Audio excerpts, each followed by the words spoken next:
হরিয়ানার পানিপথে কাজ করতে গিয়ে আটক হলেন উত্তর দিনাজপুরের গোয়ালপুকুরের প্রায় শতাধিক শ্রমিক। জানা গেছে এরা সকলেই বাংলাভাষী। অভিযোগ, ভাষাগত কারণে তাদের সন্দেহজনক মনে করে আটক করেছে হরিয়ানার প্রশাসন। সম্প্রতি একটি ভিডিও ভাইরাল হয়েছে যেখানে দেখা যাচ্ছে আটক শ্রমিকদের আধার কার্ড এবং ভোটার কার্ড দেখানো সত্ত্বেও সেগুলিকে নাকি জাল বলে দাবি করছে সেখানকার প্রশাসন। আর এই ঘটনায় চরম উদ্বেগের সৃষ্টি হয়েছে শ্রমিকদের পরিবারগুলোর মধ্যে। আতঙ্কে দিন কাটছে তাদের প্রিয়জনদের নিয়ে।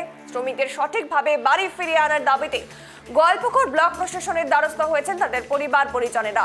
ব্লক প্রশাসনের তরফ থেকে আশ্বাস দেওয়া হয়েছে সমস্ত রকম সহযোগিতা করা হবে।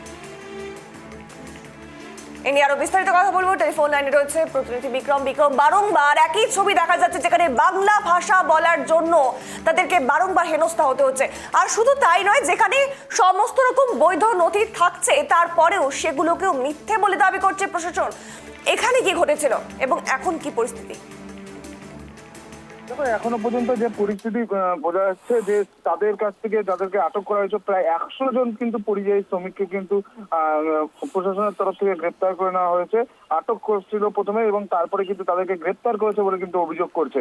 এবং সব থেকে বড় যেটা প্রশ্নচিহ্ন উঠছে এবং সেখানকার মানে গোয়ালপুকুরের এলাকাবাসী যেটা অভিযোগ করছে যে তাদের কাছ থেকে যে ভিডিওতে দেখা যাচ্ছে প্রায় একটা গাড়ির ভ্যানের মধ্যে প্রায় 100 জনকে তাদেরকে আটক করে রেখেছে এবং পাশাপাশি তাদের কাছ থেকে তাদের ভোটার কার্ড, তাদের আধার কার্ড নিয়ে নেওয়া হয়। নিয়ে নেওয়ার পরে কিন্তু তাদেরকে বলা হয় যেগুলা জাল সার্টিফিকেট, এবং তারপরে কিন্তু তাদেরকে গ্রেপ্তার করে নেওয়া হয়েছে বলে কিন্তু এলাকাবাসী দাবি করছে।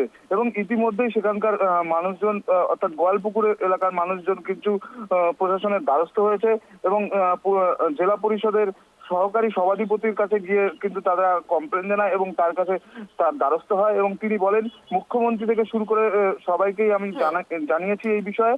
পাশাপাশি এই যে একের পর এক ঘটনা ঘটে যাচ্ছে অভিনন্দা, এই বাংলাতে যারা বাংলা ভাষাতে কথা বলছে তারা ভিন রাজ্যে যখন যাচ্ছে তাদেরকে হ্যারাসমেন্ট করছে এবং আটকে রাখছে।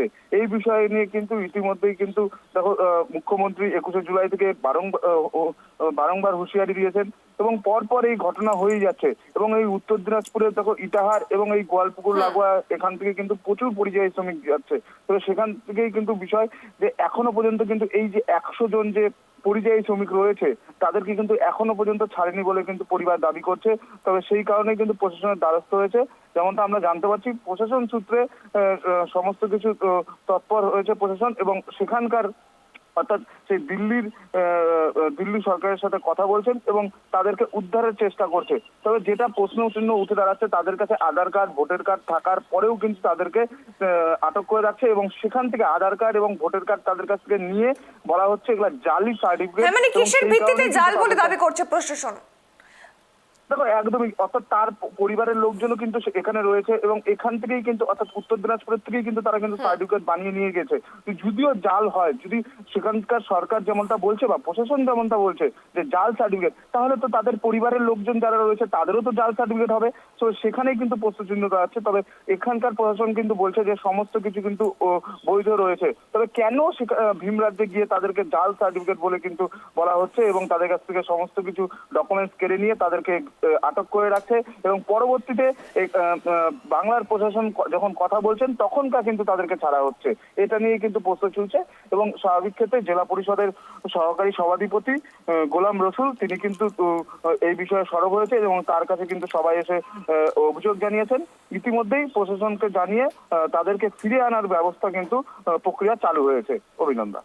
বেশ, ধন্যবাদ বিক্রম। এই ছবি আমরা বারংবার দেখতে পাচ্ছি যেখানে বাংলা ভাষা বলার জন্য বাংলাদেশে তকমা বাংলাদেশে পাঠিয়ে দেওয়া হচ্ছে, হেনস্থা করা হচ্ছে এবং এখানে সমস্ত রকম বৈধ নথি দেখাবার পরেও সেগুলো জাল বলে দাবি করছে সেই জায়গা অর্থাৎ হরিয়ানা, তারপর রাজস্থান, এই সমস্ত বিজেপি শাসিত রাজ্যগুলির প্রশাসন কিন্তু কেন বারংবার প্রশ্ন উঠছে এবং সাধারণ মানুষ প্রশ্ন করছে।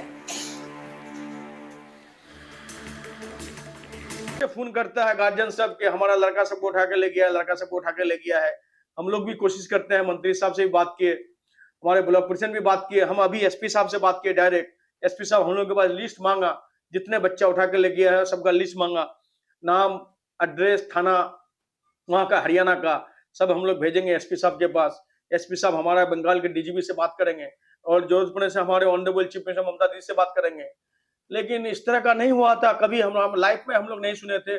पानीपत से आज से आदमी नहीं जा रहा है, 50 साल से जा रहा है पानीपत आदमी। दूसरे स्टेट का आदमी दूसरे स्टेट में जाकर के अपना काम करता है रोजगार के लिए। लेकिन इस तरह का जो हो रहा है, अब तो हम सोचते हैं कि पूरे हिंदुस्तान को, पूरे भारत वालों को बीजेपी के अगेंस्ट में रोड में उतर जाना चाहिए, आंदोलन में उतर जाना चाहिए। ये बीजेपी सरकार के